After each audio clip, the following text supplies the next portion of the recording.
7h, 10h sur Radio Courtoisie, suivez la ligne droite.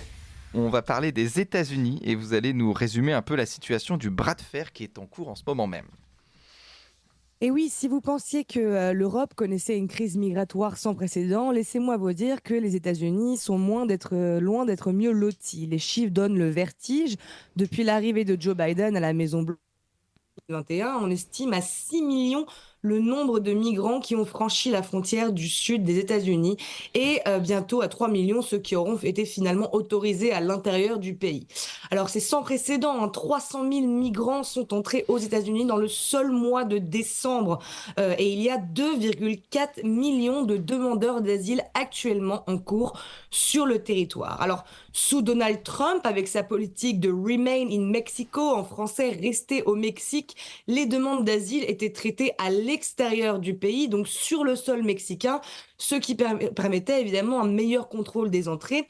Et on se rappelle également de son engagement et de sa fermeté en termes de protection des frontières, notamment avec la construction de son fameux mur.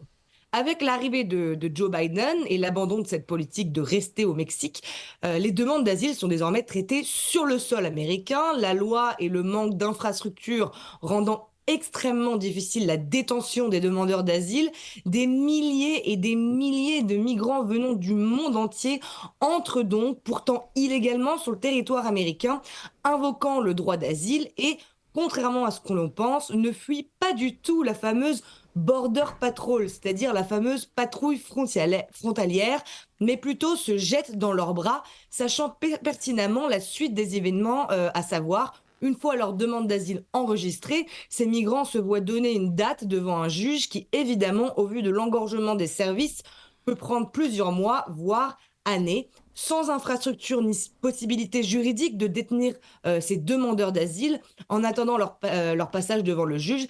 Et bien, ces derniers sont alors relâchés dans la nature et vous pouvez imaginer combien d'entre eux ensuite disparaissent sans jamais se présenter à la date prévue devant le juge. Mais évidemment, l'autre problème majeur, c'est la mainmise des cartels mexicains sur ces frontières, car ce sont véritablement eux qui désormais contrôlent les lieux et ça donne à des trafics d'êtres humains et aussi à du trafic de drogue, évidemment. Et face à cette crise majeure, un certain gouverneur avait décidé de réagir, c'est bien ça?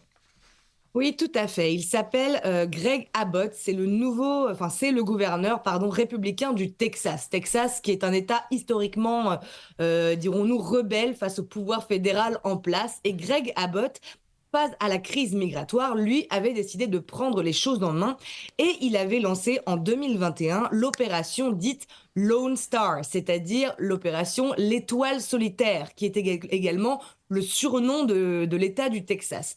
Cette opération, à quoi consiste-t-elle? Eh bien, tout simplement à protéger les frontières sud du Texas pour empêcher un maximum de clandestins d'entrer sur le sol texan, arrêter un maximum de migrants une fois sur le sol texan et lutter contre la domination des cartels mexicains aux frontières sur fond de trafic humain et surtout de trafic de drogue, notamment le fentanyl, qui est un opiacé à l'origine d'une des plus graves crises sanitaires de l'histoire des États-Unis en ce moment même, avec des centaines de milliers de morts et des villes entières transformées en villes zombies comme San Francisco, par exemple, qui tristement aujourd'hui n'est que l'ombre d'elle-même. Alors pour ce faire et pour mener à bien cette opération Lone Star, Greg Abbott procède simplement et efficacement, renforcement de la présence de troupes au point stratégique des frontières, construction de murs de barbelés, construction d'immenses barrières flottantes sur le fleuve de Rio Grande qui sert de barrage entre le Mexique et les États-Unis. Et c'est également à travers cette opération Lone Star qu'on a vu le gouverneur du Texas notamment livrer des bus entiers de migrants appréhendés dans des villes refuges américaines, autrement dit des villes démocrates et pro-immigration comme Washington, New York, Chicago ou Philadelphie ont vu débarquer des cars remplis de migrants, cadeaux du gouverneur texan pour leur donner un petit goût des conséquences de leur propre idéologie, ce qui a provoqué dans ces villes, vous vous en doutez, de graves problèmes sanitaires, sécuritaires et j'en passe.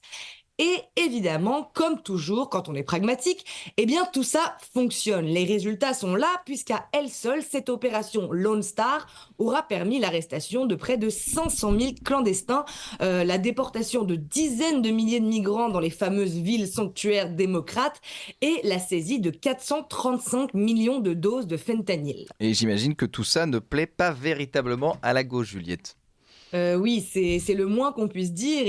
Et depuis des mois, le président Joe Biden tente de reprendre le contrôle des frontières texanes, jusqu'à l'escalade de ces dernières semaines, après que la Cour suprême, saisie en urgence par le département de la justice, a statué contre le gouverneur du Texas en donnant raison à Joe Biden. Elle a autorisé les patrouilles frontalières, donc les Border Patrols, qui sont sous le contrôle de l'État fédéral, donc de Washington, donc de Joe Biden, à reprendre le contrôle des frontières et à détruire les barrières de barbelés mises en place par le gouverneur. Autrement dit, on s'apprêtait à assister dans un contexte de crise migratoire majeure et alors que l'immigration s'inscrit en deuxième préoccupation des Américains durant cette année de campagne après le coût de la vie, avoir un gouvernement fédéral venir détruire des structures de protection du territoire américain mises en place par un gouverneur dans le cadre d'une opération qui a largement fait ses preuves, notamment en termes de lutte contre le trafic de drogue. Autant dire que ça pourrait être catastrophique pour l'image de Joe Biden, qui lui subit évidemment des pressions massives de la part des lobbies pro-immigration. Car il y a quand même une différence majeure, vous en conviendrez, entre d'une part manquer d'efficacité en termes de lutte contre l'immigration, c'est-à-dire ne pas agir assez, et d'un autre côté, aller carrément détruire les moyens de protection mis en place par un gouverneur et donc activement rouvrir les vannes de violation des frontières.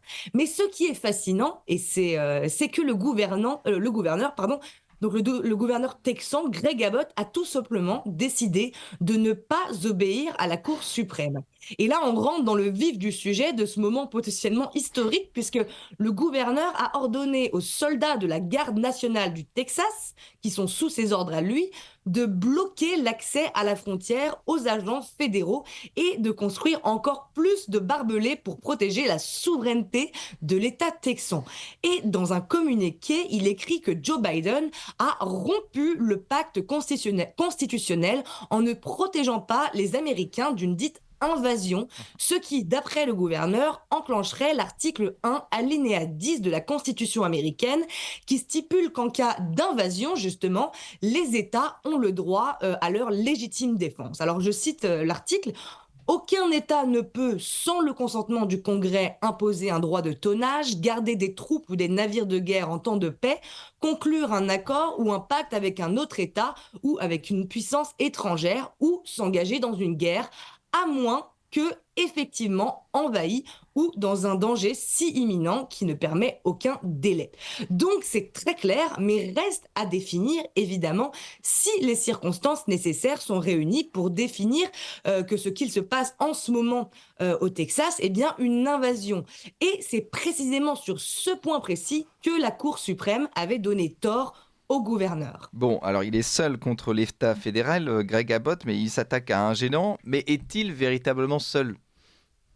Non, et c'est là que cette histoire devient incroyable, puisque 25 gouverneurs américains, républicains bien sûr, ont apporté leur soutien au gouverneur du Texas, donc la moitié du pays, puisque les États-Unis comptent 50 États, on le sait.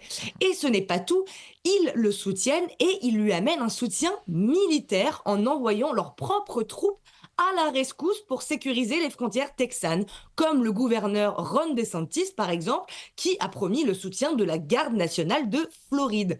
Ce qui nous amène, notamment dans la petite ville de Eagle Pass, qui est au cœur de cet affrontement, à un face-à-face militaire entre autorité étatique et fédérale, ce qui est absolument unique dans l'histoire moderne des États-Unis et qui donne franchement des relents de guerre civile, quoi. Alors évidemment, Je ne sais pas ce qui va se passer et je ne dis pas qu'il y aurait une guerre civile, mais ce qui est sûr, c'est que le bras de fer ne fait que commencer, puisque tandis que le 23 janvier, la Homeland Security, donc le département de sécurité intérieure, a lancé un ultimatum au Texas, lui ordonnant de couper leurs barbelés avant le 26 janvier à midi, le procureur du Texas, lui, Greg Abbott, a annoncé l'arrivée de troupes de la garde nationale d'au moins 10 États différents, prêtes, selon lui, à non seulement défendre les barrières de barbelés contre les agents fédéraux des patrouilles frontalières, mais en plus à en construire davantage.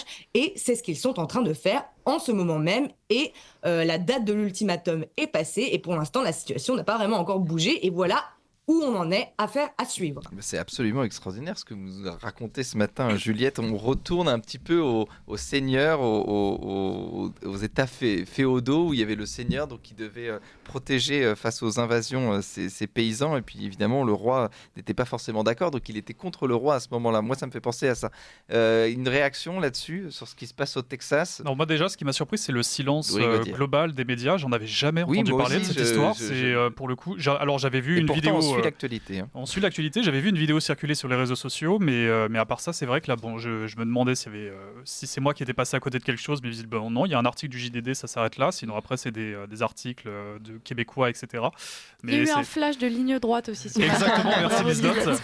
Merci Liselotte. Mais en tout cas, c'est vrai que c'est la question migratoire provoque des tensions. Mais déjà les États-Unis, c'est vraiment une société de tensions extrêmes. Hein. Quand on voit le wokisme, le combat entre les wokistes, les anti-wokistes et les discriminations entre les races, etc. Et surtout cette question migratoire qui, c'est vrai, on a vu San Francisco, ce que ça peut donner, les dégâts que ça provoque. Et forcément, nous, voilà, en France, on a toujours un train de retard. Mais là, c'est jamais, c'est vrai, pour le coup, arrivé jusque-là. Et donc, va-t-on aller vers une guerre? Là, c'est vrai que c'est... Avec ces éléments-là, c'est vrai qu'on peut se poser la question légitimement. Et Joe Biden tente de trouver un accord sur l'immigration avec les républicains et Donald Trump a annoncé sur son réseau social que aucun accord était mieux qu'un mauvais accord, excusez-moi. Donc il rejette cet accord. Et il faut dire que Donald Trump, il n'a pas vraiment envie que la situation de la frontière sud soit réglée, puisque l'immigration va être au cœur de sa campagne. De sa campagne là à venir, de sa campagne en ce moment, elle est au cœur de sa campagne, donc il n'a pas vraiment envie que Joe Biden, si vous voulez, règle la situation dans le Sud en ce moment. En tout cas, on peut penser qu'il y a encore beaucoup de travail à faire. Liselotte Dutreuil. Ouais, ce que je note de plutôt intéressant, c'est l'émergence, j'ai l'impression, d'une forme de nouvelle allégeance. Finalement, on a l'impression que les gens, y compris les forces armées sur place, finissent par arrêter de prendre en compte l'allégeance qu'elles doivent normalement à l'État et finissent par simplement prendre en compte la nécessité sur place, les conditions dans lesquelles vivent les gens, les problématiques auxquelles ils sont confrontés. Et puis finalement, on a l'impression que tout le monde est rattrapé par le réel et finit par devoir agir simplement en toute logique. Donc c'est assez agréable de pouvoir constater ça. Alors maintenant, quelles seront les conséquences ?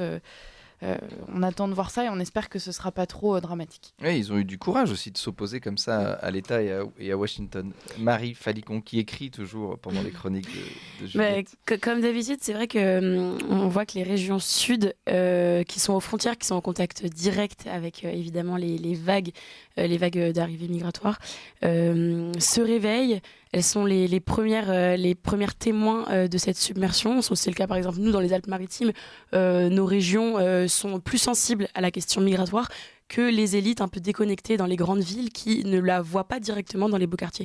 Voilà, vous l'avez dit là, justement, parfois on a un besoin de réel et donc entre guillemets, les déplacer, enfin les importer sur le reste du territoire peut être une bonne chose pour réveiller les consciences.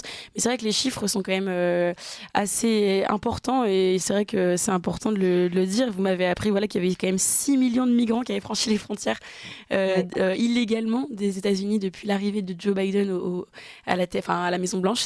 Ce n'est pas rien. 300 000 migrants au mois de décembre, c'est l'équivalent, nous, de l'immigration légale annuelle si on prend les premiers titres de séjour. Donc là, c'est des clandestins. Bon, après, c'est proportionnel évidemment aux États-Unis, mais c'est vraiment pas rien. Oui, et puis évidemment, on peut croire que ça va servir à Donald Trump parce qu'il en avait fait sa campagne et puis il était élu en 2016, notamment sur le mur. On a des nouvelles du mur, Juliette, du mur de Donald Trump parce il avait essayé de le faire évidemment pendant 4 ans, je sais pas comment Oui, on mais appelle le ça, mur, 4 ans. il avait avancé, et il avançait, il était vraiment en cours de construction, et dans certaines parcelles des États-Unis, il avait vraiment été érigé. Et d'ailleurs, Joe Biden n'a absolument pas détruit le mur. Oui, est-ce qu'il a continué notamment l'édification du mur ou alors est-ce que ça s'est stoppé? Où ça en est ce fameux mur? D'ailleurs, un mur Ça, on est, que devaient le payer mur, les Mexicains. il faudrait, regarde, en tout cas, au Texas, il y a des larges parcelles sans mur. Et c'est bien le problème. Le mur serait utile, justement. Mais d'ailleurs, ils avaient fait parler d'eux en installant une barrière flottante avec des barbelés Oui, qui étaient vraiment très voilà. sophistiqués. Et d'ailleurs, on avait retrouvé c'est- plusieurs corps de migrants. C'est là-dessus qu'ils se C'est battent un pour peu ça qui a demander déclenché ouais. la crise. Ouais. En fait, c'est parce que, en fait, évidemment, il y a eu cette barrière flottante dans la Rio Grande qui a provoqué quelques noyades de migrants, et c'est ça, en gros, qui a lancé en fait les lobbies pro-immigration, etc., à mettre la pression en fait sur Washington et sur Joe Biden, et à demander à ce qu'on reprenne le contrôle des frontières texanes. Pour la sécurité en fait des gens qui traversent. Eh ben, tentent de traverser. on essaiera d'apporter un éclairage, notamment sur cette affaire à nos auditeurs. Merci Juliette Briens. Je rappelle que vous êtes directrice de la communication de l'Incorrect. On vous retrouve jeudi pour une nouvelle chronique et puis à bientôt pour. Non, jeudi on vous retrouve pas Non, pas d'ailleurs parce jeudi, que ouais. donc il y a des Lundi travaux. prochain. Il y a des travaux, c'est vrai. On a oublié de le dire. Il y a des travaux pour Ligne Droite pour la Radio Courtoisie. Donc on vous retrouve lundi prochain. Merci Juliette. À très vite.